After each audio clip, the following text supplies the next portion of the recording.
All right, everybody. Welcome to another episode of Raw and Relentless with Bo DePaoli. I have got Matthew Krayton on. Matthew, thank you for coming on.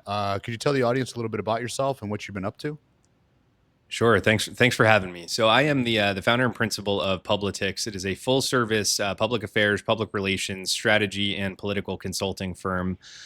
So we work with clients, both on political campaigns, which is sort of where we got our start, all the way to tech startups, executives, public figures, crisis management. We do work a lot of work in the clean energy sector, other types of tech, professional services. You name it, we've probably done it. But so we do a lot of strategic communications work.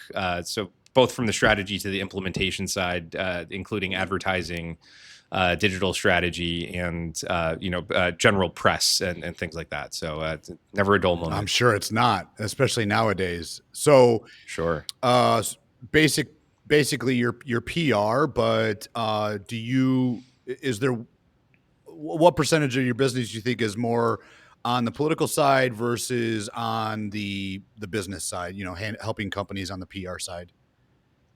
Sure. I would say that at this point, we are about 60% corporate communications, and then everything that's wrapped into that, including like the crisis response advertising, some marketing communications, even internal communications, and 40% political. There is some overlap between the two of things that I like to call political adjacent. So areas in which you need to influence public policy in some ways, or move opinion on a particular issue that might be important to a business or a business leader. So there's some overlap between what we would consider straight campaign work, where you're working directly with candidates or like super PACs or other organizations like that, and other organizations that have some kind of interest in our political and public policy environment, where we can help them sort of evaluate the political landscape and then navigate that.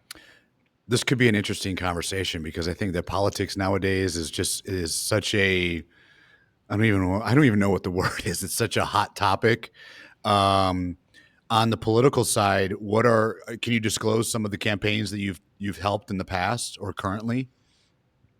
Yeah, absolutely. So, in interest of full disclosure, so typically when you just give some context for your listeners. So, when you work in the political space, more often than not, you typically choose a side, and usually a side that aligns with your values more so than the others. So we work with Democratic campaigns, and super PACs and other sort of outside organizations. So in 2020, we did some work with the Biden campaign, working on influencers and celebrity endorsements, specifically in Pennsylvania and Philadelphia area. So we had some really interesting stuff that we did there, including helping produce a virtual concert. That was a weird campaign because it was sort of the COVID campaign where no one was like in person, and there was some door knocking sort of at the end, but still most of it was largely virtual, which was the first of its kind, in the United States. So did some work in the Biden campaign. We've done work with different members of Congress, super PACs. So super PACs that have helped elect governors, and state legislators. So it's definitely an interesting business to be in. We've worked across multiple states, like, New York, New Jersey, Pennsylvania, Delaware, Florida, California. As far as Alaska, we've done projects in Alaska and all over the country, up in New England, Vermont. I think we've done some work as well. So we're not super tied into one specific geography, though. So we have offices in Jersey, Delaware, and Philadelphia and Washington, D.C. So that's sort of where the majority of our stuff is concentrated. But we do work nationwide. We've also provided some advice to folks in the political and government sector in other countries as well. So we've provided some advice on how campaigns are run in the United States, and how those things might translate to other electoral systems in different parts of the globe. So definitely an interesting spectrum of things. Absolutely. Were you involved in this year's campaign at all with the Democratic Party? Not directly on the presidential side. So we had done some advising. We'd get calls from folks and provided some advice on different different areas that were kind of important to us. So we were able to help out, but we're not like directly or intimately involved in the day to day anything on the campaign. But every now and then you field a call, provide some thoughts on a particular issue, and yeah. So I mean, a lot of it too. We were talking a lot about again this, and I think that it sort of became very very clear after the results rolled in. The importance of the sort of online ecosystem, with influencers and content, and how that kind of drove the conversation in a way that I don't think we really even saw in 2020. I mean, there was some of that, but it was not nearly as the ecosystem was not nearly as robust as it is now. I mean, think about podcasts, right? And all the clips that circulate from podcasts and the different things that you see in your feed every day. So, we're talking about that and how some of those messages could contribute to different electoral outcomes. And I think, we saw the effect of that somewhat. I mean, the dust needs to settle a little bit before, we need to have like full data sets to kind of figure out who came out and voted. And, the exit polling is somewhat useful in figuring that out. But, we have a long way to go. But yeah, so that's, and then we did some, congressional races as well. In different parts of the country, and a bunch of legislative stuff. What do you think was the biggest miss that the Democrats did on this year's campaign for the presidential campaign? Yeah, that's a really good question. And I don't think we're going to fully. So I think part of the. I'll just back up a minute and kind of zoom out and say, I think an interesting feature of the postmortems that we've seen so far is that you see a lot of finger pointing and a lot of people coming out and saying things with absolute certainty that they know for a fact that X, Y, and Z was the reason that Vice President Harris lost the race. I think that generally, as practitioners in any, talk about any business, right? You need to have the humility to admit that you don't know everything right away, and to have that curiosity as well to try to find the answer, right? And sometimes you do find the answer, sometimes you find half of an answer, but I just don't think that we know so I'll preface it by saying I don't think we know the full picture yet of sort of what the biggest misses were, or if there were what I would characterize as misses, right? Because a miss, I guess, implies that you swung right at a pitch and missed it, rather than thinking about it more as the macro environment that led to and things that are completely out of the control of the campaigns. So like how much did the macro environment contribute to that electoral outcome? So Vice President Harris losing, President Trump winning. So I think that remains to be seen. I will say that this campaign, like 2020, was extraordinarily unique in that Vice President Harris had just a few months to figure out how to ramp up a presidential race. And I think the usual time frame on those sorts of things, you're looking at a year and a half, 2 years, even in the sense of a reelect, right? Yeah. It's like at least a year where you're preparing, you're getting your ducks in a row, you're putting your infrastructure together. Some of that existed for sure from the Biden campaign, but in terms of introducing a new candidate into the mix, she had an extraordinarily hard battle. I mean, she had headwinds like I don't think I've ever seen. You see a lot of the issues in the polling. People are just not happy, I think is the issue. I mean, that's a pretty broad brush to paint with, but I should say just enough people were unhappy to turn the election the other way with whatever was going on. Whether it was, quote, the economy, which I would argue could mean a lot of different things actually to different people, or some of the social issue stuff that came up, that was a little, I guess, potentially detrimental to the Harris campaign. So I wouldn't characterize anything right now as necessarily a miss, because Vice President Harris had to be near perfect in order to even get into the position that she was in terms of keeping it as close as it was, right? Like, and granted, it wasn't an especially close race, but it was pretty close. I mean, if you kind of zoom out and say, well, we're gonna run a presidential race, and we're only going to give the candidate, a couple months to prepare and then actually like execute on a campaign. like not knowing what happened this year, right? Like let's say we collectively wipe everyone's memory. And I say that to you, like just knowing everything that you know about previous presidential campaigns, you'd be like, that's crazy. That's actually insane to expect someone to put something together in that amount of time. So that's not to make an excuse. It's just to, kind of set the context for what the headwinds were, which, there were numerous headwinds. So let me make a couple of statements that I think that a lot of people talk about, a lot of people probably see news headlines on, in regards to what the Democrats did, like with Vice President Harris.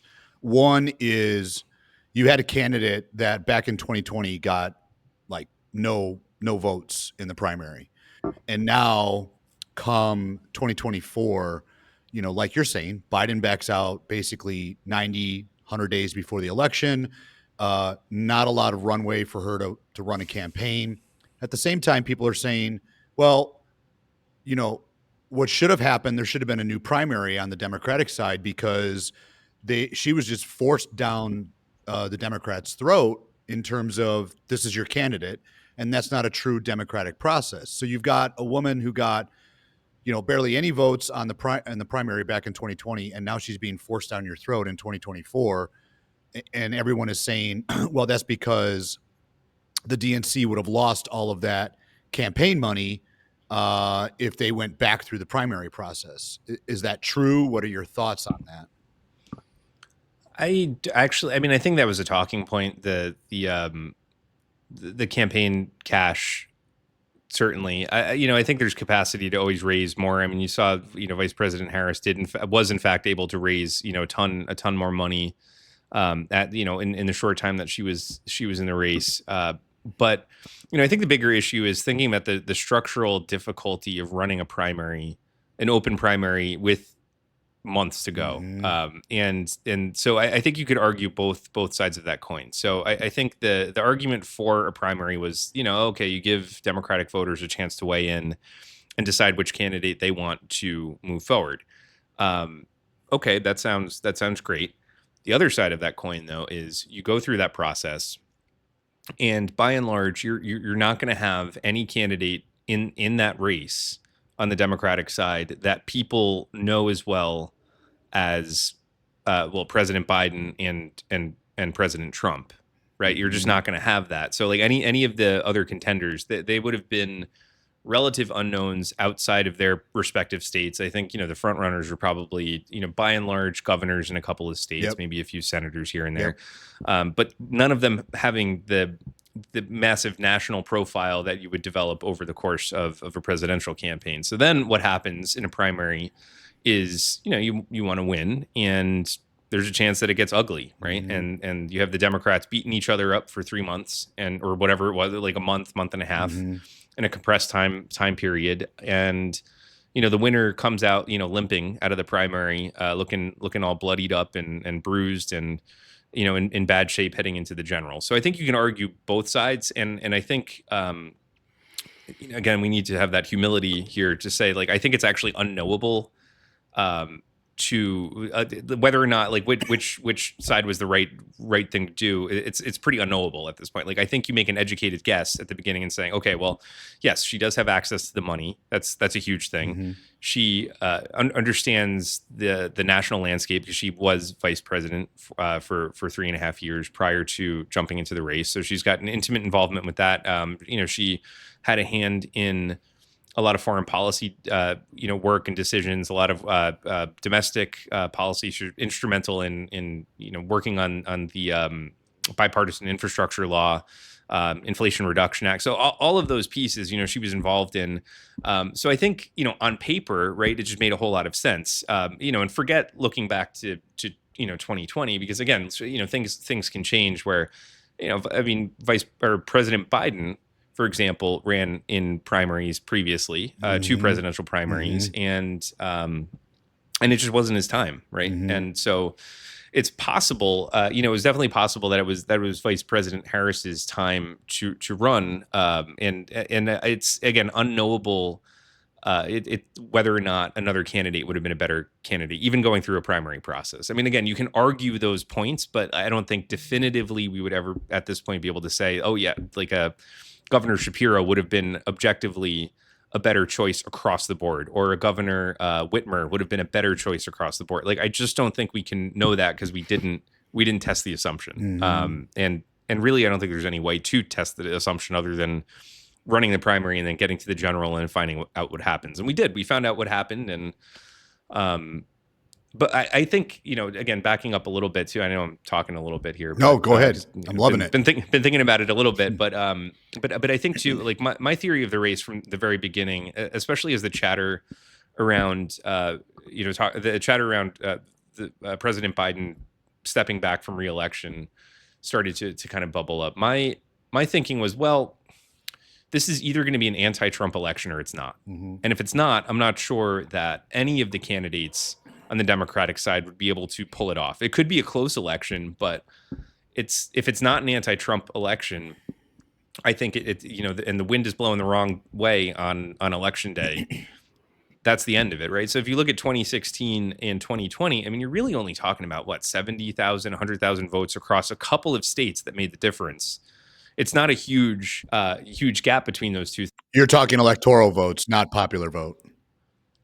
I'm talking, yes, in terms of like actual popular vote within those specific swing states. Yeah. So like 100,000 votes made the difference across a couple of states, or 70,000 votes made the difference across a couple of states last time. With again, like if you look at California, like a lot of those votes are superfluous. You don't need them necessarily because it's a big blue state. New York, same thing. But my theory again was that like it was just going to be a close race no matter what, because the country is so calcified in their political, in their political views at this point that, again, any little thing could change the direction of the race one way or the other. And, I think that largely, showed itself to be true. It wasn't as close as I think a lot of people thought. But again, well, there was wasn't it close to 8 million popular vote difference between Harris and Trump? It was, yeah. So that was a little bit of a surprise, I think, for a lot of people. But by and large, like I think the theory of was it an anti-Trump election? The answer was no. It definitely was not an anti-Trump election. So I mean, you had a huge. If you look at the map, right, the map is like compared to 2020, it's a huge red wave, right? And then you had three other Democrats join Trump's side and flip sides. I mean, I think that also helped his campaign as well. Yeah, yes and no. I mean, I'm not sure that what are we talking about? RFK, Tulsi Gabbard, and who was the third? Who was the third? I'm drawing a blank. It's like a blur. Yeah, I know. Yeah, I'm drawing a blank. But yeah. Yeah, no, point taken. So like, I actually don't think that either of them, maybe RFK to a slightly greater extent, because I think he spoke to a very specific audience, not necessarily like a Democratic audience, but just like a kind of audience of people who have lower trust in general in society and institutions. So I think, that could have made some difference in the margin. Tulsi Gabbard, she's, maybe that helped in the margins too. I don't think it was a massive shift there. What I think, ultimately, like if you look at some of the feedback from focus groups and like what some reporting had on different voters afterwards, is that, there's this sense of malaise among some voters in this country, like the majority of voters in this country, right? They felt like there's something wrong, that the economy wasn't particularly strong. That maybe they're being left behind as a member of a specific group of people. So, they might not like Trump. I mean, you see a lot of that, right? Like, I don't actually like Donald Trump. I hate his tweets. I hate the, bombastic nature. I hate the all of this other stuff. But, he's the narcissism, the crazy. I mean, but he's strong, right? He'll just bowl it over, burn it down, do whatever. So I think that was probably what drove it. I mean, because if you look too at where Democrats won, I mean, if you look at the swing states, like Democrats down ballot actually did fine. It would be close to what was anticipated, right? So if you look at Michigan, for example, you had a Democratic Senate candidate win. If you look at Wisconsin, same thing. Democratic Senate candidate won. Arizona, same thing. North Carolina, like almost the entire state went blue. Governor, lieutenant governor. I think their state legislature might have gone blue. I don't know, but there were a couple other seats in there, like attorney general, I think went Democratic as well. And that's because there was a lot of drop off from the top of the ticket. So like people showed up to vote for Trump specifically, and then just forgot about the rest of the ticket. And then the bottom of the ballot was more like a 2022 kind of electorate. So a little bit more educated, a little more democratic. So it's kind of an interesting phenomenon. Yeah. But like he has, I think, an appeal to people in a way that we haven't seen in a long time. Like he's just able to motivate voters in a way that, you got to hand it to the guy. I mean, he's got a nose for this stuff. I mean, he can sniff out the right messages, and it's we don't have to like it to acknowledge that it resonated with enough people to motivate them to come out and vote, and beyond that, motivate a bunch of people who don't usually vote to just go vote for him and then forget about the rest of the ticket. I mean, that's pretty unusual at the magnitude that we saw this year. I think, this is just my personal observation and it's subjective, right? But I think that, like you're saying, people are just tired of the government's bullshit. They're tired of them always being left behind. Obama ran on change, and then, nothing really changed. I mean, people say that it changed, but, these CEOs are still getting, like, for example, when the recession hit, right, and the government bailed all these banks out, but then you got all these people that are still getting their bonuses with government funded money. I mean, that pissed people off, right? So then that hedged into the what was it? The hashtag Wall Street. What was that? Oh, the Occupy Wall Street. Yes, thank you. I remember that. Yeah. Yeah, and then you start moving forward, and like Trump is, like you're saying, he's catering to wanting to dismantle the bureaucracy in government, dismantle the military industrial complex, all of that stuff. So, and people, I think a lot of common people relate to that because, again, they're like, they're taking 55% of their paycheck is going to the government, and you're seeing all these funds going overseas, right? But who's helping all of our domestic people? Hawaii had that massive fire, and here's $750, right?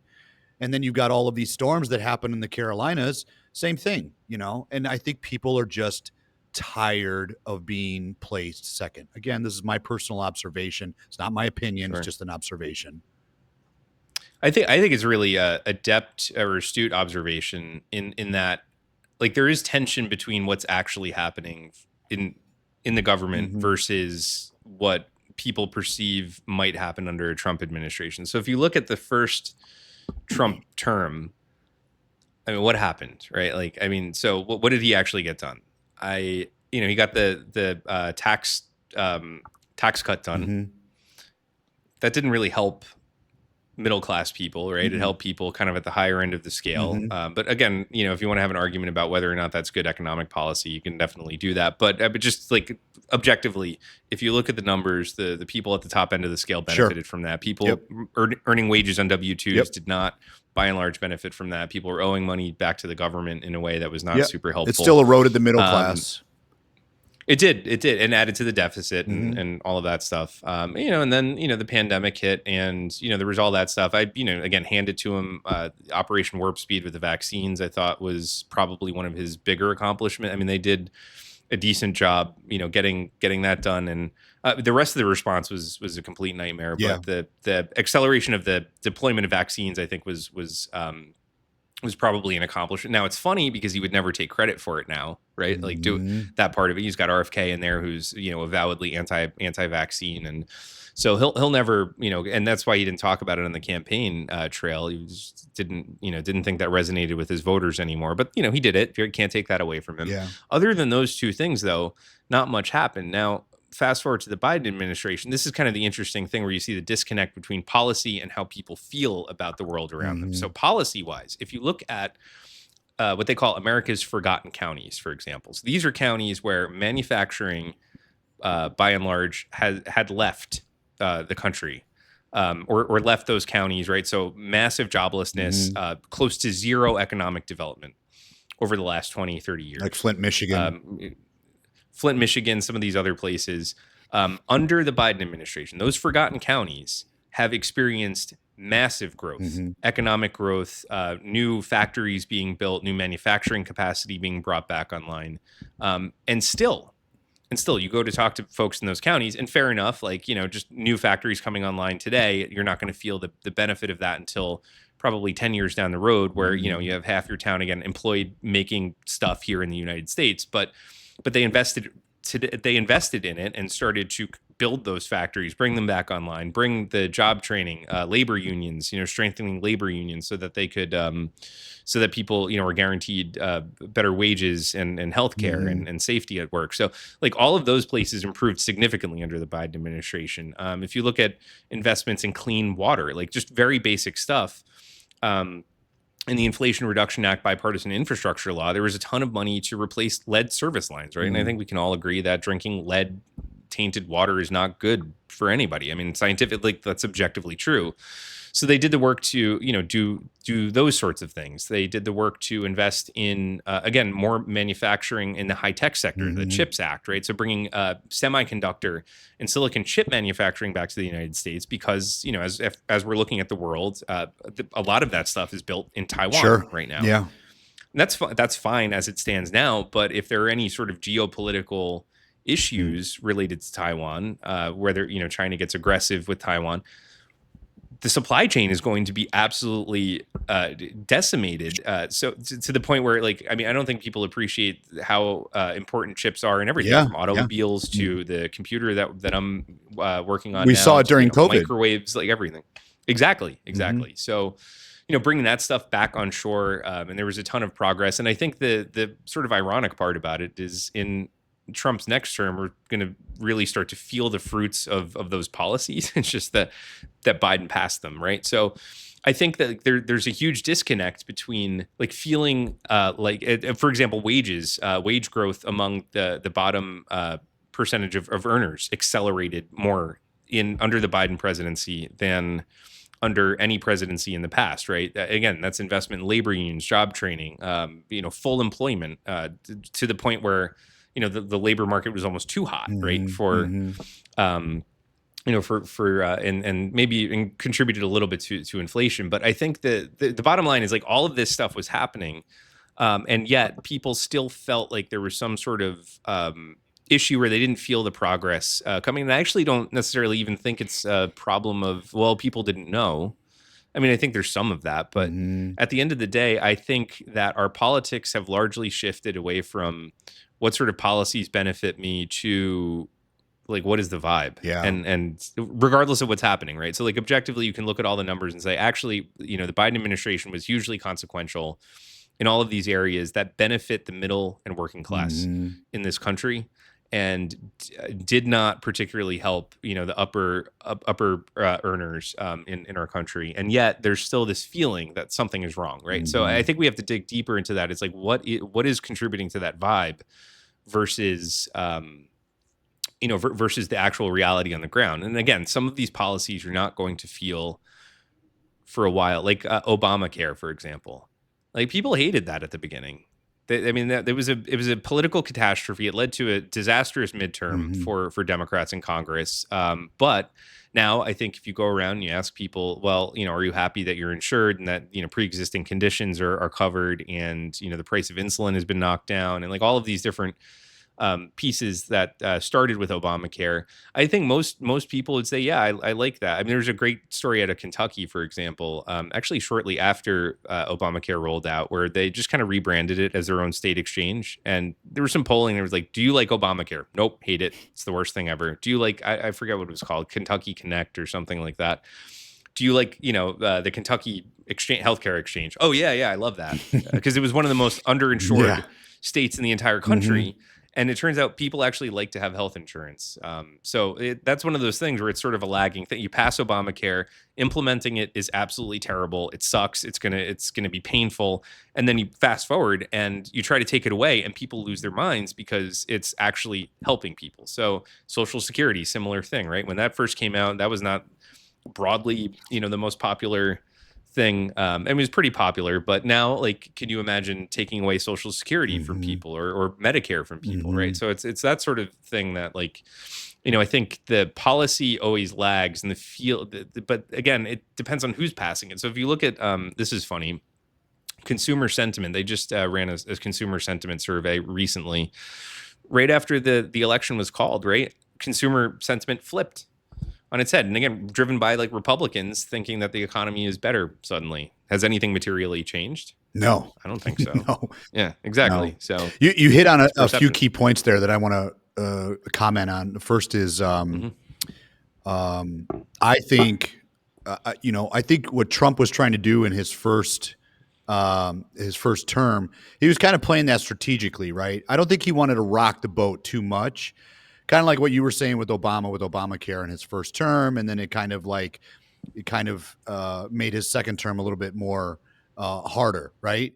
And I think Trump was probably trying to play chess there, where he was like, "Okay, I'll play above board my first term, but my second term, I'm going to go balls out," right? Which is basically what he's trying to do right now, you know. And then Hmm. COVID put a huge wrench in that whole plan because public sentiment is that Trump didn't handle it well, and da, da, da, da, and he's telling people to inject bleach into their veins, even though he was joking. I think people took that seriously. At the same Oh, time, sure. there's been plenty of economic consultants and organizations that have shown that presidents don't actually change the course of the economic ebb and flow.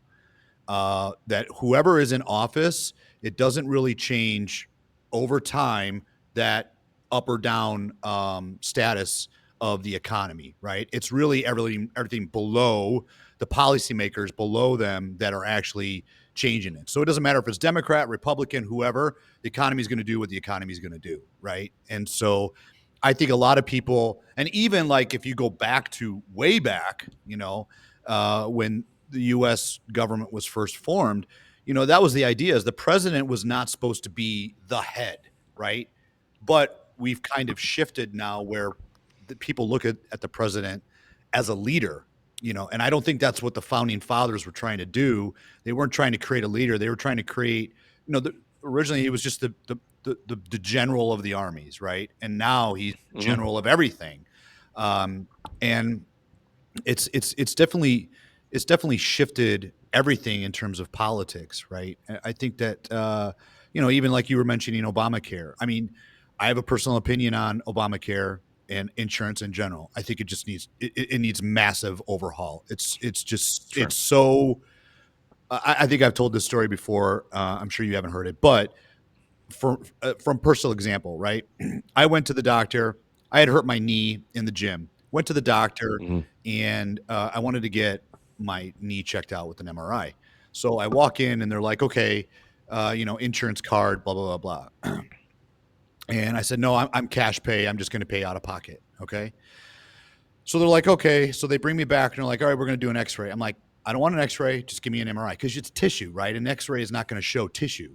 Sure. So they're like, Hmm. "Okay, $500 for your MRI." I do my MRI, blah blah blah blah. Well, months go by. I end up damaging my shoulder and my pec. This time I have to go get another MRI, but I'm going to run it through the insurance, right? So Hmm. originally it cost me $500 out of pocket for that MRI. Now that it's Sure. ran through insurance, it's $2,500 for that MRI. Then the insurance discounts it down to $1,200. What? Hmm. The same MRI is now more than double because it's running through insurance? To me, it's the biggest scam in the world. There needs to be some type of overhaul on insurance. And I know everyone's trying to push it towards government, more of a government funded, insurance program. But the more you have the government involved, how are they going to pay for that? They got to tax more people. Well, if the middle class are the ones that are taxed the most, and they're the ones that are paying, for all of this, it's just going to hurt the middle class even more. I don't know what your opinion is on it, but to me, Hmm. there has to be some kind of change with that because it's not working. Yeah, I mean, I agree with the premise that, I guess in my view, like, Obamacare was a good first step in a direction that we needed to go. Mm-hmm. in that it got people insurance, right? Because I think not having insurance in those situations, right? So you end up in the hospital, you need to pay $500 out of pocket for an MRI. God forbid you need surgery or something like that. That those bills stack up, and there's no prior to that, there's no cap on how much you could end up paying to a hospital. So theoretically, if you were uninsured or underinsured, you could end up on the hook, or even like insured adequately, technically, you could end up on the hook for bills that you literally will never be able to repay. Sure. Which is absolutely insane, right? Because it's like, I'm sure you didn't mean to injure your knee, Sure. right? You didn't say, I'm going to wake up today and mess my knee up, and guess what? I want to go get an MRI because that's a whole lot of fun. Like, no one does that, right? No one wakes up and goes, I'm going to have some, God forbid, catastrophic health incident because this is just what I want to do today. So I agree with the fact that it's broken. The system is broken in so far as the negotiation of the rates are it's kind of crazy, right? Like we think about, again, the insurance, the delta between what they charge insurance versus what they would charge you out of pocket when you negotiate that rate yourself. So it's very inefficient. I'll say that, like, from my perspective, like the Obamacare perspective, prior to Obamacare being passed, I would not have been able to start my business because I couldn't afford insurance. Sure. Without it. When Obamacare passed, at least I was able to get decent enough insurance where my out of pocket for a year was capped at I think it's like $7,000, $8,000, somewhere in that range, right? So your your max out of pocket is capped now, no matter what happens. So, like, there's situations where you go into the hospital, you hit your deductible, and then you hit that out of pocket cap, and then everything beyond that is completely covered. I think that's a good thing, right? There are a lot of inefficiencies in the system, though, that need to be worked out. And I'm not sure what the answer to that is. I think the bigger picture is, people are going to be taxed one way or the other. And I'm not saying it from a government perspective, but like if you look at your health insurance premium, that's a tax, right? Sure. You're paying for something out of your pocket. Now it's a question of where are people mentally comfortable sending that money, right? Like, are they more comfortable sending it to an insurance company, or would they prefer it just to come out of their paycheck as a tax? Now, I think when it comes out of the paycheck as a tax, people don't like that, especially. It's got a different sort of psychological connotation. I think the advantages to a government-run healthcare system, or at least some elements of government-run healthcare, where you guarantee a minimum level of care for everyone in this country, is that you get sort of economies of scale at how you can negotiate stuff. So, for example, what the Biden administration did with negotiating the cost of capping the cost of insulin. It's absurd how much insulin costs. I mean, people need insulin every single day to survive. It's not one of those things where it's like, I'm just going to take this pill because I have allergies today and my eyes are going to be a little itchy and that's annoying. No, you actually need it to survive. And like, there are a lot of people, you hear these horrible stories about rationing their own insulin. So like they're taking half doses, quarter doses just to try to get by because they can't afford the next thing. So I think the power of the federal government to negotiate these things is a huge advantage in trying to put together a more efficient healthcare system. The other issue I have is at some point taking a look at healthcare or insurance that's tied to employers, right? So that, I think, stifles in a lot of ways. And that's sort of where I was at, like from an entrepreneurial perspective, thinking about starting a business. So I had a job that had benefits prior to starting this firm for what was it, like 1.5, 2 years probably. And just looking at, if my health insurance is tied to my employer, then that's going to stifle my ability or willingness to even start a business, right? So if you want to start a business, then you got to kind of dangle yourself out there without health insurance, which is terrifying, to be honest. Because I've, again, horror stories like neighbors who have ended up in the hospital, with heart conditions, things like that. They didn't have insurance or underinsured, completely catastrophic to the point where they have to declare personal bankruptcy. Like, I think that's completely unacceptable in a country that's as wealthy as the United States. We need to figure out a way to do it. Now, the problem is the political will to actually figure it out with some degree of nuance as we move forward. So I think what we've gotten is you have two sides of the political spectrum, really, and I'll kind of lay this at the feet of the Republicans a little bit. It's like, okay, you want to get rid of Obamacare? Fine. What's the replacement? I haven't heard anything, right? Like, I don't see a plan forward. So if you have a plan, that's great. Put it on the table and we'll figure out, does it increase efficiency? does it increase the quality of care? Does it increase the efficiency of services? Does it also help promote more preventative medicine, which is a huge problem in our healthcare system, where people don't use it until they get sick, which is incredibly expensive. Like if you could just front load that care, just saying like, okay, you're hitting that checkup every year, you're getting your blood work, you're making sure your cholesterol's in check, your hormones are good, you're getting your vitamins, you've got blood pressure in check, your blood sugar's good, right?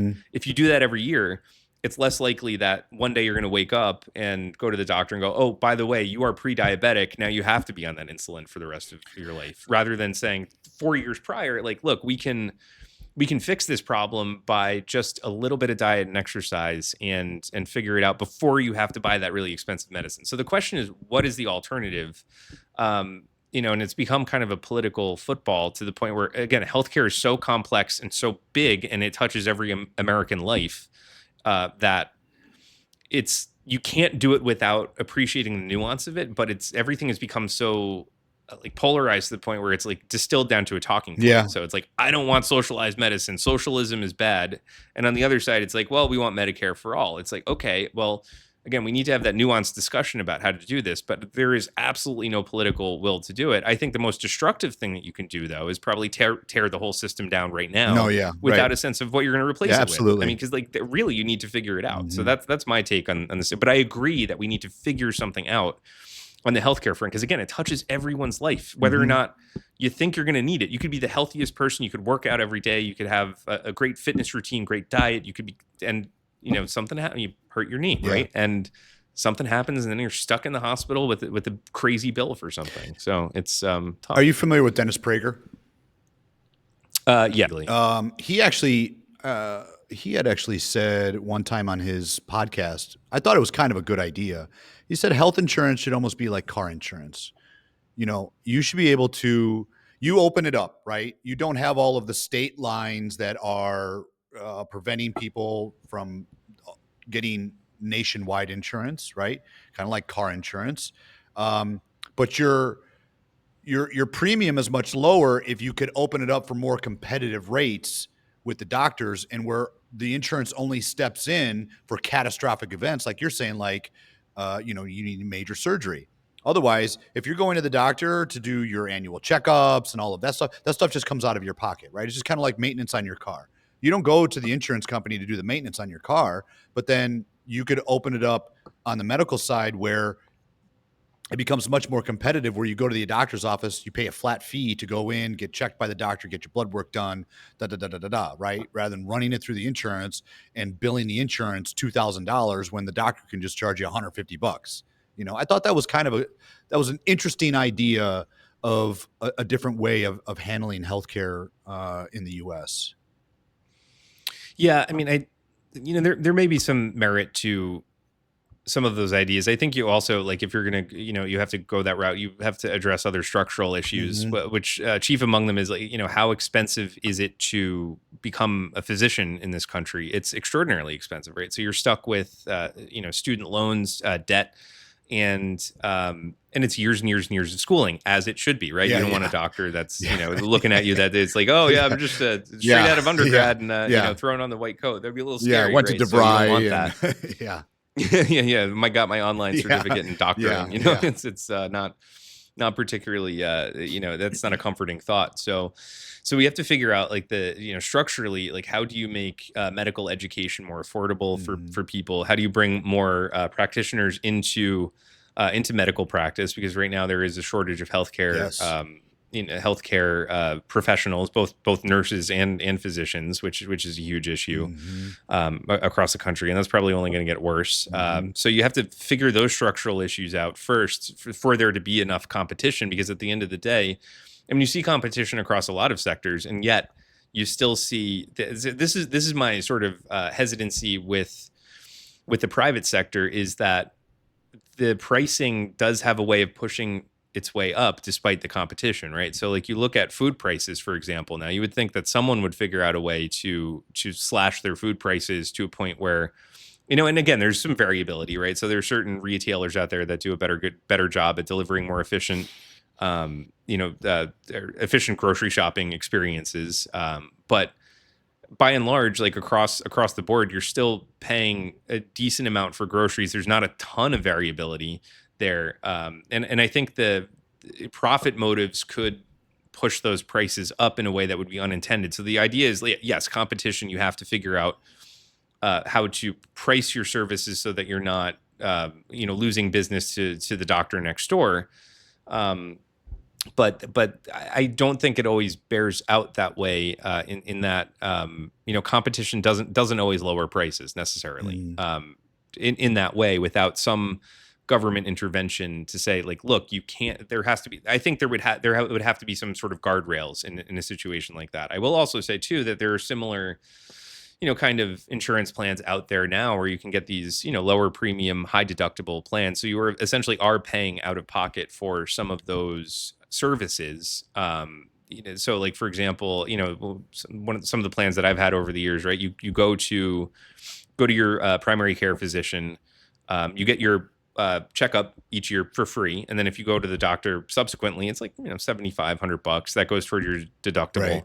Every time that you go in. And then, again, you have the deductible where everything is sort of covered or co-insured after that. And then the cap, which I think is very helpful, again, for that type of thing. So I think there's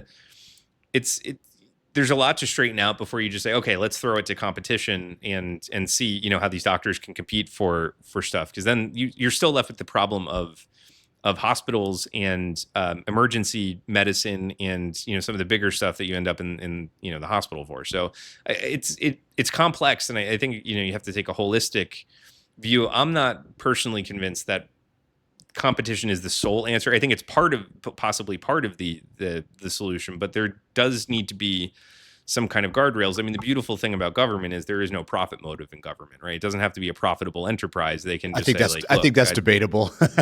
It could be. I mean, but by and large, right, there are no shareholders that you're looking at. I mean, again, you can talk about deficits and things like that, but when we're talking about like actually, delivering shareholder value and returning money to people who invest, who generally, again, aren't the middle class in this country. Yeah. It's the people who've got some money to begin with. There has to be some kind of guardrail to prevent the unintended consequence of competition not working in the way that we thought it would. So I think that's part of it. So I'm not saying it's a terrible idea across the board. I'm saying it's worth entertaining aspects of it. It's just we have to look at the whole system and say, well, why are these things so expensive to begin with, and how do we put some framework or wrap some frameworks around this that are going to keep things in line with something that people can afford, and then also get quality care that they need. Sure. I could talk to you about this for probably another hour, but I want to move on to another subject. By the way, do you have a cutoff time? No, I'm good. Shoot. We're going to be here till 8:00 tonight. All right, let's go. Better turn the lights on. Yeah. Super PACs, because you've mentioned super PACs a couple of times. Sure. Another talking point that a lot of people say is get money out of politics, right? What are your thoughts on that? Yeah, I mean, that's a good question.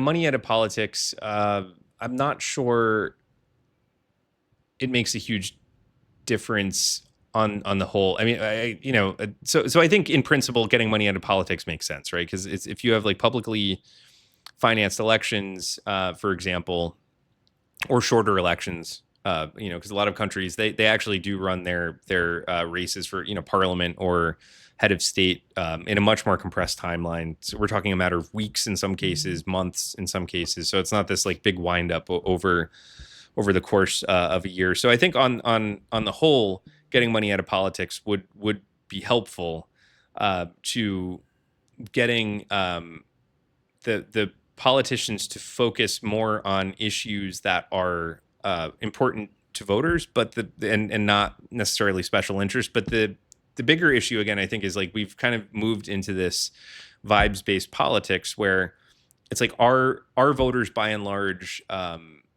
ready to evaluate policy positions of the candidates? Because I mean, if you're a voter, right, and I understand why this doesn't happen, right, because like we're all busy. We've got you got to take the kids to soccer practice. You got to make sure there's food on the table. You got to go to work every day. By the time you're done with all of that, there are a million other things that you have to do. You got to clean the house. You got to, whatever, take the car to the shop. You could watch Netflix, flip through TikTok on your phone, all day long. So there are plenty of things to do for our attention. So why would you spend it paying attention to politics and policy and trying to dissect the finer points of these very complex things? So the assumption is that if you get money out of politics, the politicians are going to focus more on stuff that matters to people. I would argue that they by and large are. Again, like going back to the Biden administration, they did a whole bunch of stuff that if you pull out of a political context and poll and ask people if they like those specific policies, they're going to say yes. Like people like clean drinking water, people like roads and bridges that don't collapse, people like to have quality of life, people like the fact that they're investing in training for public safety professional. They're investing in energy and energy production in this country and manufacturing. So you split all that out, and people are like, "Oh, this is great." So I'm not sure that it would necessarily solve the issue up front, in that people would still have to figure out how to evaluate the candidates, and I'm not sure that that's necessarily on a policy perspective as much as you'd like it to be. It's sort of a little bit of a personality thing, the way that we've kind of come to view our politics. At least that's sort of my theory of the case. So, again, I think super PACs can definitely have a detrimental effect, and sort of all this outside money. But at the end of the day, I think we've gotten to such a full saturation that like any additional dollar spent through a particular super PAC, I'm not sure that it makes too much of a difference one way or the other. I mean, the candidates are going to talk about what the candidates are going to talk about. Yeah. And they're always going to have someone in the ear asking them for something. Yeah. So, but again, like I don't think it would be a bad thing. I'm just not sure how much of the problem it would solve, the problem of calcification, polarization, or politics. It's also on the lobbying side too, right? I mean, let's just take, for example, when you've got people that work in the FDA, high-level people in the FDA, and then when their term is up and they leave, now all of a sudden they're an executive at some major food company, so there just seems to be a lot of that horsery going on where there's kind of a conflict of interest there, and that all stems from money in politics, even on the pharmaceutical yeah, side. 100%. 100%. Yeah. So there's a little bit of a revolving door, going back and forth. And yes, that is contingent on the ability to raise money into some of these vehicles, or raise money for candidates themselves. So it definitely does have an effect on policy and how people approach these different, these different issues. It's just a matter of, again, like so you strip away the money and you still have the lobbyists, you still have the interests that want to get in the ear of the politicians. Like I think that they're, water will find its way through a crack, right? So the question is like, how do you, right? It would require beyond that, like a package of ethics reform that would limit lobbying, or makes things a little bit more transparent, perhaps, so that people who are doing those sorts of things, that it's just kind of out there and voters can evaluate that to some extent. I mean, I don't know the answer to that for sure. But I think you have to go beyond the money in politics and take a look at just a broader ethics type of package. And again, different administrations have done better or worse jobs at doing. The Biden administration, to their credit, has been very careful about how they approach having that revolving door, and by and large have limited that to an extent, and not having folks in-house and jumping in and out that are moving the executive branch. But then you also have Congress, right, and the Senate, and there are a lot of people to lobby in those places. Yeah, and I was just going to bring that up because I know there was a bill recently where they were trying to pass for not allowing Congress people to do any kind of trading. Right, stock trading, because you get a lot of these people that are extremely wealthy when they get into office. There's actually a site that I follow called Quiver Quantitative. I don't know if you've heard of it. And he's got like Nancy Pelosi's trading algorithm built on everything that she's tied to. She's worth whatever it is, over $100 million since she's been in office. That kind of, it stems back in the old days when people would get rich off of the poor. That's just not right. Yeah, I mean, I think that's a good step forward. is limiting stock trading, generally speaking, in Congress, because you do have, and I'm not saying that anyone is exercising the privilege of having, what you would consider material non-public information ahead of time, because like we just don't know, right? Like we're not clear on whether or not that is actually the case. Yes, there's some data points that point toward certain portfolios performing better than others, but it's, to the extent that you can limit the amount of individual trading of equities in Congress. I think that's probably a no-brainer.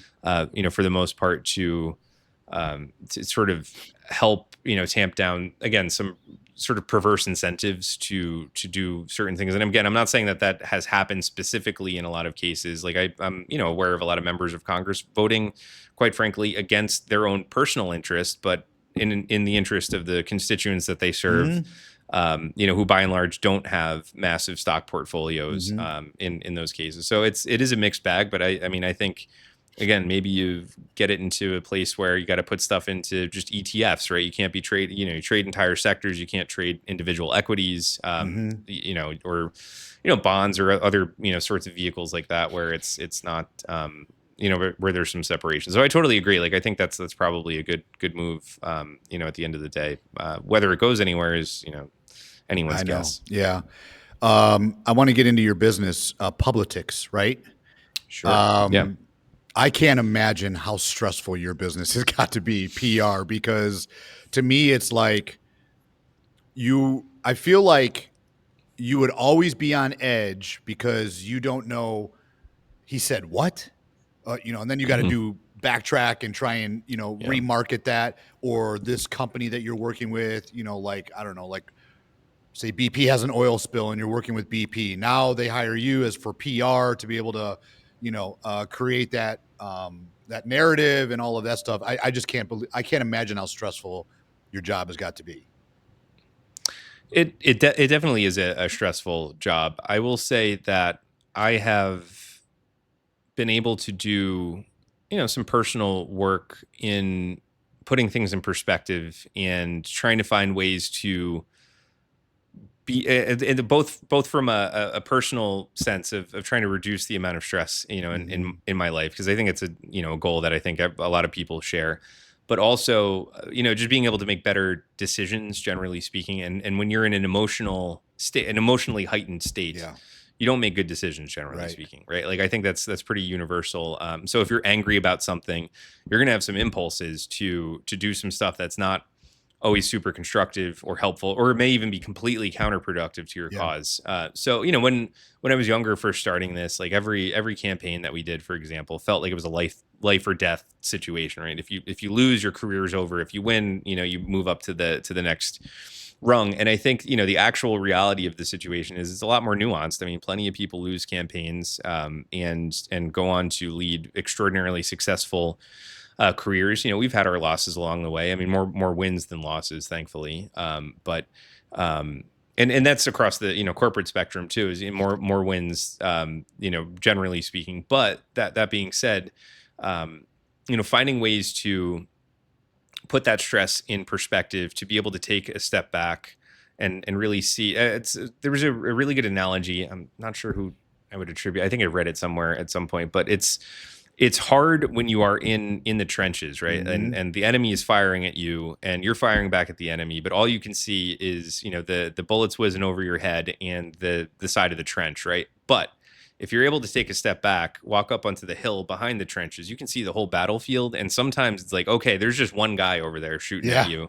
Their whole left flank is exposed, right? But if you're in there, if you're in the middle of it and too close to a problem, you're just going to make bad decisions because you just don't know. You don't have all the information. But you're acting from a place of pure adrenaline at that point. And that's so it took some time to get to a place to be a little bit more stoic, level-headed, a little more stoic, sort of observing, the various emotions and feelings that come into a situation, and genuinely helping clients get to that place too. Because like, for as much as we are involved and are, eyeballs deep in some of this stuff, our clients are very, very close to it, right? They're like, in some cases, they are the ones who started the business. They are the ones who ascended to CEO and do the work and built the thing. And so you can understand why they would have some emotional connection to whatever it is. So some of it's about like helping clients kind of figure out how to manage the stress of a situation. So I joke, like when people ask me what I do, they're like, well, what do you do for a living? I'm like, well, we do public relations, strategy, communications, but like a lot of it is like a little bit like coaching and therapy in some ways, where you're just helping people process their emotions and then just make better decisions moving forward. Mm. So it is it definitely is stressful. I don't want to downplay how stressful it is, but I'm glad that I had the sense to actually try to pursue some tools to help manage that stress, to take back a little bit of quality of life too, because it can be overbearing, right? You're on 24/7. Sure. And if a client calls you in the middle of the night, sometimes you got to pick up. But at the end of the day, there isn't a whole lot that's as urgent as perhaps we think it is too. So I think that's part of it. Is like, okay, like we'll deal with this. Like nothing is going to happen in the middle of the night. We'll figure out what happens. Sometimes it is, right? Sometimes you have to deal with it. Sure. But yeah, so it's definitely interesting. And so yeah, I mean, for people who are in business for themselves or doing this sort of thing, I would recommend doing that inner work. I mean, I know that sounds like kind of a weird thing to hear from a consultant, right? But like doing that sort of inner work to try to figure out like, okay, how do I actually make better decisions? Yeah. And how are my emotional states contributing to things, either negatively or positively, and then figure out how to manage that stuff. And again, not getting mad at you almost have to respect the opposition, right? Like you can't get too mad at it. You got to respect the opposition. Understand that they are playing the same game that you're playing. They just happen to be on the other side of the board, and whoever ends up playing better wins. So that's the goal. That you don't begrudge them for playing the game like you are. No, I think you're 100% right. I think any leader needs to do that inner work. Absolutely. Because I mean, it's the better you can make yourself, the better you're going to have people that will follow you and want and believe in your what you're trying to achieve in your goal.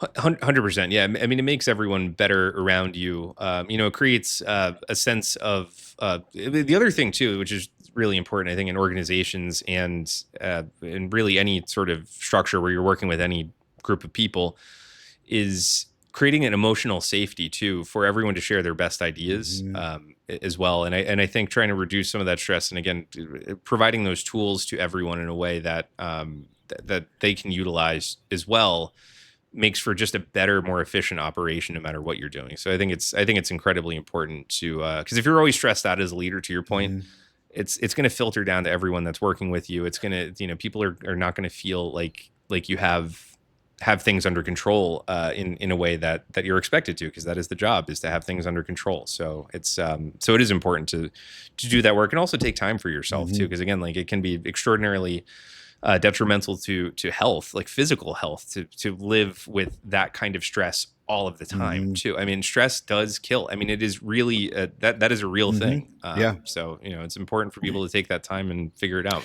That's I started following Ray Dalio very early on in my entrepreneurial career, and I read his book Principles, which I highly recommend everyone to read. But that is exactly how he runs his organization, Bridgewater, which is the largest privately held hedge fund in the world. His whole motto is, it's an idea meritocracy. The best idea wins. Because, if you've watched, I don't know if you've watched any of his stuff, but when he holds his meetings with his staff, everyone is putting forth the best idea. Everyone is getting graded on what they're presenting, what they're doing, and it helps people improve. And again, bringing the best idea forward, to your point, where it's not all on the leader's back, because ultimately you should be working as a team to achieve the same goal. Oh, 100%. And there are a lot of, other really great thinkers in this space. Like Adam Grant, for example, I can't recommend enough, listening to him and reading his books and his research papers on organizational psychology. But I think, and I hope I'm not misattributing this to him, but, it's sort of also, as a leader, speaking last, right? So like not influencing the conversation in a way that's going to, signal socially to the other people that you're working with that like they have to kind of herd into your idea. Like you want to hear the best stuff. So like giving them the space to provide that, or walking into a meeting and saying like, okay, we're going to do this meeting. What I want you to do though prior to the meeting is write down your best ideas on this particular topic. Come and then what you're going to do is you're going to read exactly what you have in the paper, no matter what else you hear in the room. You're going to read what you have in that paper. That way it's not influenced necessarily. And then after we get that all out on the table, then we can start to, work on the interplay and the brainstorm and all of that. But like, just, it's safe to share those things that you wrote down. Even if it's not the idea that we ultimately go with. Believe me, like there are plenty of times where it's, I would say a lot of times where it's not my idea that we go with, right? It's someone else's idea that we go with. But as a leader, personally, there is no greater achievement in my mind than having the people on your team come up with the best ideas. Absolutely. Right? Like that means you've created a space where those people on your team feel safe enough, they feel emboldened enough, they feel creative enough, they have the tools that they need to come forth with those ideas, present them. And if it's the best idea in the room, it doesn't have to be my idea. I am thrilled when other people are coming to the table with good stuff. I mean, that is the best feeling as a leader, as you're running a company. So I would say, Ray Dalio, that book was interesting. And it's not to say that, we don't all make mistakes along the way too. It's not a perfect thing. It's iteration after iteration. Sometimes you figure things out that are, difficult. And sometimes you have to just open yourself to like, really like, again, humility of listening to people provide critiques of your leadership as well is very important. Like I know that we have had some extraordinarily difficult team calls internally that could have been really negative if the leadership in our firm, myself and my partner, decided to get defensive about it. No, how dare you question my thoughts on this, or how dare you question the methodology by which we pursued this project? It's taking a step back and saying like, you know what, your critique of me, completely fair. And it's and I'm glad that you said it, right? So like that's the other thing is like reassuring the team. It's like, yes, you can say these things to me, because like we're not going to learn and grow as managers and leaders if we don't hear stuff from our that's sort of the approach that we've taken over the years, which I think is by and large work, but it's not perfect by any stretch. No, I 1,000% agree. 1,000% agree. You've got to create that culture where everyone can talk and give their best advice. Matt, this was a lot of fun. I really appreciate you coming on. Where can everyone find you, reach you, get a hold of you? Sure. Yeah, you could. Best place is LinkedIn right now. So you can find me on LinkedIn. I think it's Matthew Krayton or Matt Krayton. You can put me in. So Krayton. That's the. I think I'm one of a handful of people who spell my last name that way. So you won't have a hard time finding me on LinkedIn. You can find our website Publitics.com. But that'll all be on LinkedIn as well. So that's the best spot. I'll be sure to include all of that in the show notes. Thank you so much for coming on. I really appreciate the conversation. Thank you. Thanks for having me.